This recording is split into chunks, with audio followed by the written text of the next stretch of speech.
Hello again. So I want to talk about thinking, as always. A lot of this stuff is thinking about thinking because I think it is really important to dissect your thoughts because, as I've mentioned in other videos, your thoughts, your feelings, and your behaviors are all massively linked. And some of them you can control to some extent, or at least manage, maybe not control. So there's automatic thoughts that come, that your brain produces without you really intending that. And you can't really control the way that you feel. You can manage the way that you feel, and as we've already talked about before, sometimes it is really important that you do actually feel things. But specifically, I had a little mantra line in mind that I started using in the past year or two to manage an issue that I discovered that I was having. And that mantra was think, but not too much. So I am someone who is prone to overthinking, and I've had to kind of learn to recognize the moments where actually I just need to push on. The time for thinking and planning is over. It's time to push on. So there is always that, there's no right answer when it comes to, how long should you think for. So coming from my background of being a healthcare professional and working in quite a fast-paced environment, dealing with a lot of risk and uncertainty, I had to be quite selective about how much thinking I did. So working in the emergency department, there were times where I couldn't ponder things too much. I had to just get on and do things and try and find moments to do a bit of deeper thinking. It's like the thinking fast and thinking slow, isn't it? Neither one is right or wrong. So the fast thinking is the kind of reflexive, intuitive, quick decisions based on limited information. It doesn't take up quite so much energy in your brain. The slow thinking is quite ponderous, takes a while. In reality, we need to do both, but we need to find the right balance for the situation that we're in. And that judgment is often the thing that's quite tricky. Some people do it naturally very well. Some people don't, and it's the kind of thing that actually, thinking about how you've performed on a certain day in a certain environment is going to be the key to improving how you've done there. So there were definitely situations working in the emergency department where I had to be able to think quickly, just do things, and then almost kind of do the slower thinking, either at moments that I would create when the time was right, or kind of doing that in parallel. So action is the default thing. But there were other situations where I didn't have to make really quick decisions. I could be a little bit more slow and ponderous in my thinking. But what I found sometimes was that if I allowed myself to, that thinking almost became a bit of an anchor that I was dragging along and was slowing me down. So if I think about it, in the examples that come to mind are from working in that clinical environment of the emergency department, where I would, I don't know whether you understand the system of how it works. So in a nutshell, people will book in or be booked in at the emergency department, and then they have a quick assessment by usually a triage nurse, and then there's some information, a quick bit of information that's available about what that person's problem is on that day.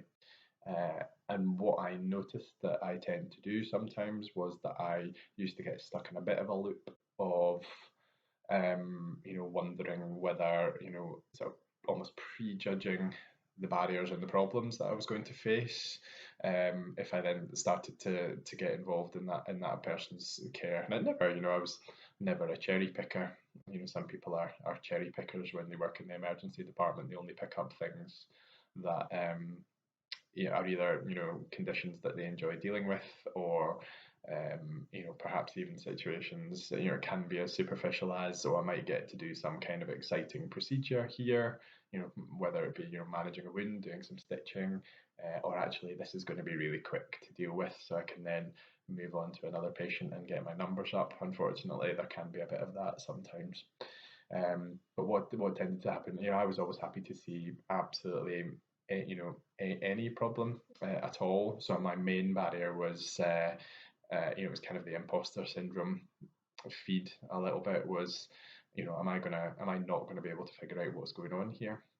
Um, and what I found quite helpful from my point of view was, almost just being like, right, who's the next one that needs to be seen? I'm just going to pick up the file, put my name on it, and do the bare minimum of sort of pre-reading before I go, in terms of having a look to see what they're saying the problem is today, what their what their vital signs are today, just because that'll give me some indication of how quickly I need to move, or actually whether I can take a wee bit of time, having a look at old clinic letters, old emergency department attendances. So I would tend to try and keep that kind of stuff to a minimum because it just fed that part of my brain that just wanted more and more and more information. And I did used to get a little bit of internal anxiety about, well, what if this happens and what if they say that and what if they're not happy because I can't, I can't give them what they want or what they need to do. What if I can't figure this out? Um, and that what I had to start doing was just trying to kind of pave the way for action. And that is what I literally did was I kind of almost set a little target for myself. Right, you've got 5 minutes, get your name on the person, have a look at what they're here with today. Bare minimum, go and see them. Um, and what I generally found was that there was never any situation. We've had some tough situations over the years, that I've been thrust into or that I've walked into, but I've never faced anything that I've not been able to find some kind of way forward with. And that's not me being an egomaniac. I'm not saying that I individually sorted all these things out, 100%, no more problems after that.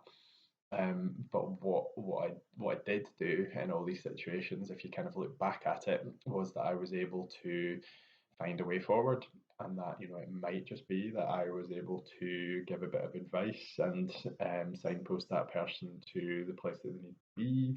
That I communicated with someone else that normally looks after their care or would be more appropriate to look after their care. I was able to give them an idea of what's going on and start some kind of treatment plan, or I recognised that maybe further investigation was needed. So, there's a whole lot of tools there that I was able to call upon to manage this situation. So there's never really been a situation where I've been completely stuck, but for some reason continuously, my brain before this kind of thing, I get stuck in a loop of thinking that almost makes me procrastinate. Um, and the reason that I'm doing this video now is that I've noticed I'm doing the same thing in my new role a little bit. So before I am assessing someone, I'm doing it over the telephone as well, which in some ways makes it a bit easier. Um, but I am looking at the information that I've got available to them, and I'm kind of prejudging it. I'm not prejudging the person, but I'm prejudging my ability to then be able to move that case forward to to a satisfactory conclusion. I'm, throwing all sorts of obstacles in my way mentally, thinking, well, what if you can't figure out, where this fits into to the descriptors that you've got to match this person to. And I totally recognise this as being the same thing, different environment, same mindset issue. So that's what I'm sort of trying to approach this as. The way I'm going to move forward with this is that I need to be able to keep the rumination and the reading and the thinking to a minimum. So like setting a kind of pseudo time limit for yourself can be quite helpful with these things. Right, I'm going to think about this for no more than 5-10 minutes. I'm going to read through this information once. I'm going to make some notes, and then I'm going to phone the person and I'm going to move this forward. And I accept that this is just part of my wiring, clearly, something that I'd never recognised before, but something that I'm just way more aware of now. So think, but not too much. So have a little think to yourself. Is this something that you recognise in yourself? Are you more of a quick decision maker or a slow, ponderous decision maker? How does it hold you back? How can you make action the default thing? Let me know what you think. I will see you in the next one.